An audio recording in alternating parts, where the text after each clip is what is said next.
আসসালামু আলাইকুম। সবাইকে ঈদের শুভেচ্ছা জানিয়ে শুরু করছি আজকের এই ভিডিওটি।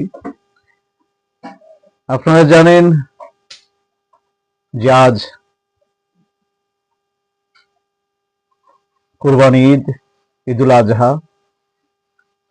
অনেক অনুষ্ঠান, অনেক আনন্দের বহিঃপ্রকাশ, খাবার দাবার এবং সময় সবারই ছুটি। সেই ছুটিতে মানুষ বিভিন্ন জায়গায় ঘুরবে, বিভিন্ন বিনোদন কেন্দ্র, বিভিন্ন জায়গায় আত্মীয় পরিচিত জন এবং যারা গ্রামে গেছেন আম কাঁঠালের সময়, সেই জায়গায় আপনারা সবাই গ্রামের সেই গাছ থেকে আম পেড়ে, কাঁঠাল, বৃষ্টি থাকবে, এক অন্যরকম ছুটি।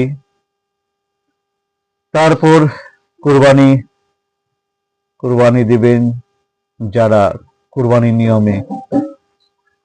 কুরবানি দিতে গেলে যে বিষয়গুলোর উপরে কুরবানি দিতে হয়, যাদের ঋণ নেই, যাদের অর্থ সামর্থ্য আছে, যারা এই হক মারে নাই, যারা মানুষের সম্পদ, মানুষের অনেক বিষয়গুলো কিন্তু ক্যাটাগরি আছে। ঘুষ খাওয়া যাবে না, যারা সুদ সুদ লাগায়, যারা সুদ ইয়ে করে, এগুলো টাকা দিয়ে হবে না। যদি হয় এটা হচ্ছে সামাজিক। আপনারা কারা সামাজিক ভাবে কোরবানি দিচ্ছেন?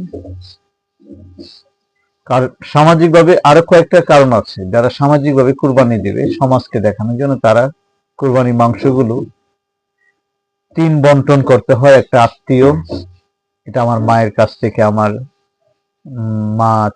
মা, দাদি, নানি, এরা যারা আপনারা সবাই তো জানেন যে এগুলো আমরা দেখে আসছি। তিন বন্টনের মধ্যে কুরবানি একটা অংশ আত্মীয়, আরেকটা অংশ নিজের, আরেকটা অংশ পাড়া প্রতিবেশী যারা গরিব এবং যারা কুরবানি দিতে পারে নাই তাদের সুষ্ঠুভাবে বন্টন করা। এটা হচ্ছে কুরবানির বন্টনের। আর কুরবানির দেওয়ার নিয়মটা, আরো অর্থ থাকলে, কোরবানি দেওয়ার সামর্থ্য থাকলে তার কোরবানি দেবেন। দুঃখের বিষয়, আমি আগের একটা ভিডিওতে আমি দিয়েছি যে মরক্কো মধ্যপ্রাচ্যের দেশে সরকারিভাবে নিষিদ্ধ করেছে, কোরবানি দেওয়া যাবে না। তাদের খরা, ফসল হচ্ছে না। ৬০ বছরের ইতিহাসে তারা এই প্রথম এই সিদ্ধান্তটা নিয়েছে। একটা ভেড়ার দাম $৬০০, আর একজন ইনকাম ৪০০ থেকে ৪৫০। তো ওই দেশে কুরবানি দেওয়াটা জায়েজ। আমাদের দেশের মতন হয়ে গেলে অনেক সময় মানে কিছু লোক থাকবেই, এলোমেলো কথা বলবে, ধর্মীয় সুবিধা নিবে, এটা নিবে, ওইটা নিবে। কিন্তু সবাই যদি হতো তাহলে আমাদের দেশ সুন্দর থাকতো। আমাদের দেশে ভালো মানুষের পাশাপাশি খারাপ, আমাদের সিস্টেমিক দুর্নীতি, আমরা অনৈতিক কাজগুলাকে আমরা সবাই প্রশ্রয় দিই, হেসে দেই, মানে মজা নিয়ে দেই এবং স্বার্থে দেই। তো কে স্বার্থে দিচ্ছে, কে মজা করে দিচ্ছে, কেউ গুরুত্ব দিচ্ছে না, এটা আমরা কিন্তু আমাদের একটা ট্রেডিশন হয়ে গেছে। এটা বলার কারণ হচ্ছে, সম্প্রতি আমি রাজনীতি বিষয়ে কথা বলি না, খেলা নিয়ে কথা বলবো। তো আজকে ঈদের দিন আপনারা সবাই সুন্দরভাবে ঈদ করবেন, সেটাই করে নিয়মগুলো পালন করে। কারো যেন আপনার আনন্দে কারো যেন কষ্টের কারণ না হয়। আপনার এই আপনি যে কুরবানি দিচ্ছেন, এটা একটা মহত্বের বিষয়। কুরবানিটা কোথায় থেকে আসছে? ভালোবাসা মানুষকে, ভালোবাসার জিনিসকে আপনি কুরবানি দিবেন এবং অতি মানে দায়িত্ববান হয়ে, মানে দায়িত্বশীল আচরণ করবেন। সৃষ্টিকর্তা এবং নবী করিম সাল্লাল্লাহু আলাইহি সাল্লামের পথ অনুসরণ করবেন। ইসলামের পথ অনুসরণ করছেন আপনি। তো সেই বিষয়টা যেন আপনার মধ্যে থাকে। রাগ থাকবে, রাগ কন্ট্রোল করাটাই হচ্ছে একটা মানুষ, শক্তিশালী মানুষের কাজ। আমরা শক্তিশালী ফিজিক্যালি, যার শক্তি আছে তাকেও শক্তিশালী বলি না। যে রাগ কন্ট্রোল করে, যে সময়কে বুঝে, নিজেকে নিজেকে আলাদা করতে পারে, নিজেকে সংযম রাখে, নিজে ধৈর্যশীল পরিচয় দিয়ে নিজে ঠিক থাকে, স্থির থাকে, সেই সবচেয়ে শক্তিশালী। এটা বলার কারণ হচ্ছে, আপনারা গতকালকে আমাদের প্রধান উপদেষ্টা ডক্টর মোহাম্মদ ইউনূস সাহেব, নোবেল জয়ী, তাকে অনেকবার বিশ্লেষণ করা যায়।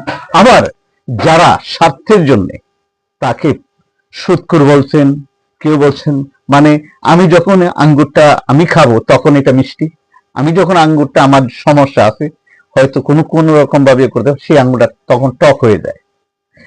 যারা ইউনূস সাহেবকে ভালোবাসতেছেন তারা এখন আবার ইউনূস সাহেবের মতন ভালো মানুষ আর হয় না। যখন তার স্বার্থে, তার কোনো না কোনো কারণে, দলীয় স্বার্থে হোক, তার এর স্বার্থে হোক, তাকে তখন সে সুদখোর, খারাপ লোক, এটা ওইটা।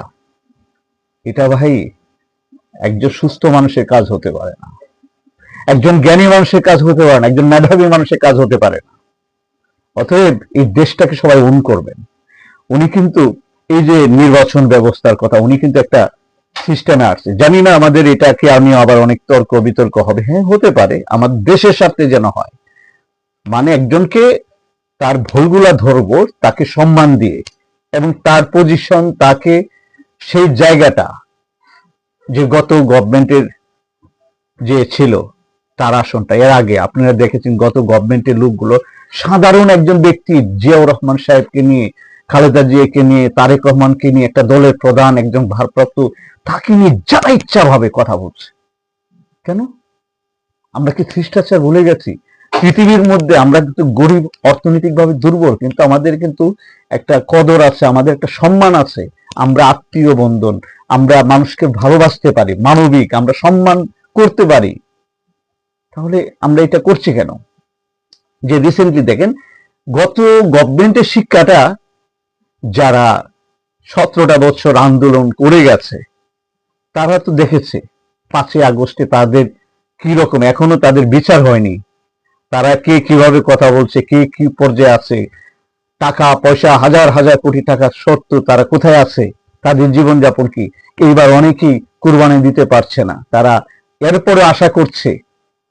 মানে আমি যাকে ভালোবাসতেছি, আমি যে দল করতেছি, আমি যে মত করতেছি, এই মতটা কতটুক, যখন প্রশ্নবিদ্ধ হবে তখন আমার একটা হিসাব করে কথা বলতে হবে। তখন আমি বলছি এটা নিয়ে।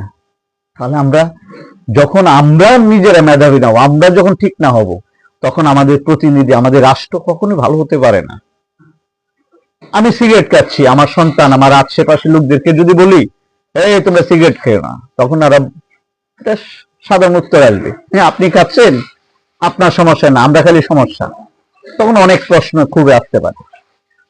তো ওই যে গত গভর্নমেন্টের যারা ছিল, তাদের ঔদ্ধত্য, তাদের অহংকার, তাদের প্রতিপত্তি, বাবার সম্পত্তি, তারাই দেশটা সবকিছু, তারাই সব বুঝে।